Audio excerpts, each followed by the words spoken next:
Saudi আরবের রিয়াদে NTV দর্শক ফোরামের উদ্যোগে ৫৪তম বিজয় উদযাপন করা হয়েছে। এছাড়া অনুষ্ঠিত হয়েছে এনটিভি দর্শক ফোরামের নিয়মিত আয়োজন প্রবাস বিনোদন পর্ব ২৪। রিয়াদের স্থানীয় ২৮ নম্বর এক্সিটে স্থানীয় কমিউনিটি সেন্টারে মনোরম পরিবেশে এসব অনুষ্ঠানের আয়োজন করা হয়। সৌদি আরব প্রতিনিধি এম মেহেদুল খানের প্রতিবেদনে দেখুন বিস্তারিত। বরাবরের মতোই এই আয়োজন স্পন্সর হিসেবে এনটিভির সঙ্গে ছিল রিয়াদের বাথা সানসিসে medical centre, Riyadh food house, Al Madina fashion house, Gulf Toledo restaurant, online portal. আলোচিত বার্তা অনুষ্ঠানের আলোচনা পর্বে সভাপতিত্ব করেন দর্শক ফোরামের সভাপতি ইনভেস্টর সাকিবুল ইসলাম।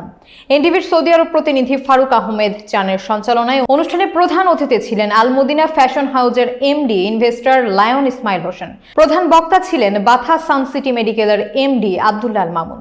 এ সময় অন্যদের মধ্যে বক্তব্য দেন এনটিভি দর্শক ফোরামের নবনির্বাচিত সাধারণ সম্পাদক আলী হাসান কিরণ, সিনিয়র সহসভাপতি শেখ বাদল, যুবনেতা একেএম ফরিদ, রিয়াদ মহানগর এনটিভি দর্শক ফোরাম সভাপতি স্বপন হাওলাদার। রিয়াদে এনটিভি পরিবারের উদ্যোগে আয়োজিত এ বিশাল অনুষ্ঠান প্রবাসীদের মিলন মেলায় পরিণত হয়। জাতীয় সঙ্গীত ও বিজয়ের গান দিয়ে শুরু হয় অনুষ্ঠানের। স্থানীয় ও ঢাকা থেকে আগত শিল্পীদের পরিবেশনায় গান, কবিতা ও দেশাত্মবোধক পরিবেশনা উপভোগ করেন বিপুল সংখ্যক দর্শক। মঞ্চ সাজানো হয়েছিল বাংলাদেশের জাতীয় পতাকা ও এনটিভি লোগো দিয়ে।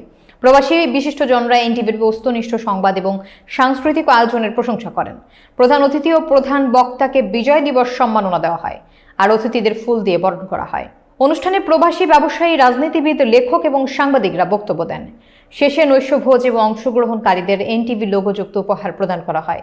বাপ্রোসাফ ও এনটিভি সাংস্কৃতিক ফোরামের সহযোগিতায় এই আনন্দ আয়োজন সফল হয়।